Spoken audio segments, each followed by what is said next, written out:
else have any moving work to do before the moment? Okay, thank you, Madam Chair, fellow Toastmasters, and welcome guests. I'm going to ask you to do something great with me tonight. And all it's going to take is for you to put in your 2 cents. And that great thing tonight is save the world. Now you may be thinking, how can I do that? It's easy. It's very simple. 4 little things, just 4 little things. Your 2 cents to help save the world. And they're the following, and you can recite them with me if you're familiar with them, which I hope everyone is. 1, reduce, reuse, recycle, and rethink. Yes, now some of you might be snickering at that. And I don't blame you. With everything going on in the world, you're saying, how can that save us? Well, I'll tell you how. Because it's not going to be the guns. It's not going to be the bombs. It's not even going to be the earthquakes, the volcanoes, or the tidal waves that is going to take us down. It's going to be our own consumption, our own waste that's going to do it. That's going to sneak up. As they say, the world will go out with a whimper and not with a bang. But we can change that. We can do it. So number 1, reduce. As human beings, we are consumers. We consume. We consume food. We consume water. We consume energy, natural resources. Consume, consume, consume, consume, consume. Well, guess what? At the rate we're currently going, scientists predict we probably need somewhere between 4 and 7 times as many Earths just to sustain us at our current levels. At our current levels, we're growing and consuming more all the time. And this is why we must reduce. There just aren't the resources out there for us to continue this. We must reduce our consumption. Now, with that consumption comes waste. Plain and simple, we don't have any place to put our waste anymore. So you want it in your backyard? You want it in your backyard? NIMBY, not in my backyard. Well, we're running out of backyards. We have to put it somewhere. We must reduce. Another thing, when we consume resources in one area, where do we go? We have to go somewhere else in the world. And that has a strong social effect as well. Because if anyone that knows anything about history knows when we get in our little boats and trains and planes and ships and go off to another part of the world to suck up resources, we don't really care who happens to be living in that area. Go to any third world country now. Low wages, bad conditions, but hey, we just suck that stuff out of there. Just like we used to suck out sugar, just like we used to suck out cotton. Around the world, it's not really good. We have to reduce our consumption, reduce our waste. When you buy something, take a minute. Don't buy as much. Don't buy what you don't need. Don't buy those products that will quickly become waste. Don't buy those products that have a lot of waste. How many of you have gone out and bought the smallest little item, and yet it is packaged, massively packaged? That's a waste. We should stop that. Reduce, reduce, reduce. The average majority of waste for many household is packaging. So let's reduce, reduce. The next thing, reuse.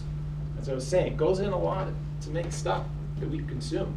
So when you buy something, when you've got it, when it's yours, when you've got that coveted object, use it till it dies. Use it till it's gone. Make the most out of it.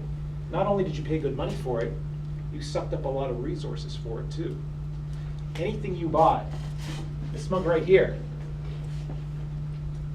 this tape, this table, this podium, the clothes that you're wearing on your back, it's approximately a 70-to-1 ratio. That means for your object, apparently 70 times the amount of what your object is was created in waste to produce it. So reuse what you got, make the most of it. Now, lastly, we go to Recycle. Recycle. Now, recycling is third for a reason. Recycling is great. Do it whatever chance you get. Buy recycled products. Always make sure you recycle your material as much as you possibly can. But it is third for a reason. Because once you recycle something, someone has to move it from point A to point B. Recycling is what you do to tackle the leftover waste that you have not reduced, that you have not reused. But again, very important, recyclable material is a resource. It's very important to recycle. It saves energy, it saves time, Saves transportation, pollution, you name it. That is the benefit of recycling. For instance, an aluminum can.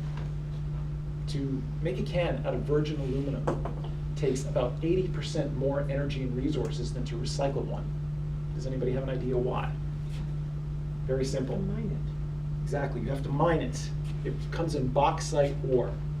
So you have to mine it, you have to go get it, you have to transport it, you have to process it, you have to refine it, you have to smelt it, melt it, put it through all the processes. An aluminum can, all that's done for you. You just send it. It's melted down, pushed out. Within a few days, you have a new can again.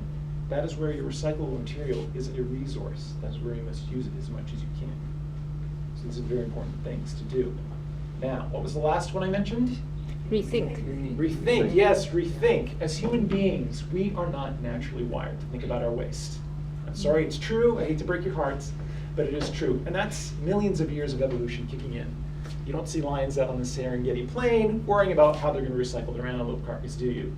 You just leave it and move on, which is fine. Hey, natural product grades, goes back into the earth, back into the cycle, no problem. But our garbage kind of stays around a long time. We still dig up ancient garbage mounds now that stuff looks like it was just buried yesterday. So this is why we have to think about our products. Think about the packaging. Think about where it has come from. Think about where it is going. What's going to happen to it? Is it going to go into a hole in the ground? Is it going to be shipped overseas? Is it going to be burnt? Is it going to go to some new form of technology to have it processed? That'll benefit us, or will it just sit there in our backyards? Now, this time of year is an excellent time to think about these things. Why? Holiday, Christmas season, right? We consume during the year, but now, boy, do we consume, right? We have to buy those gifts, we have to go out and eat, etc., etc., etc. Now's a really good time to think about it, do the little basic things that can help us all work together and save the world. Very basic. I'm notorious for not wrapping gifts. I'm sorry, I just don't do it. It already comes in a package, why do I gotta wrap more up? Okay, fine, no problem. I get gifts that are wrapped, I'm a stickler. Okay, maybe don't reuse it as much, get all that little bit of tape off. But again, recycle your paper. It's very simple, it's very easy. When you buy your paper, a very important thing, lots of wrapping paper is foil paper. It's kind of hard to recycle that in your usual everyday thing. So avoid stuff like that. Avoid stuff that is not recyclable. Avoid stuff that becomes waste quickly. Reduce your consumption. These are very important things to do. So remember, reduce, reuse, recycle, and rethink. These things are what you can do. Just put your 2 cents in, your 2 little cents, and that can help you save the world. And once again, if you're thinking, my 2 cents isn't going to amount to much, well, it adds up to more than you think. Madam Chair.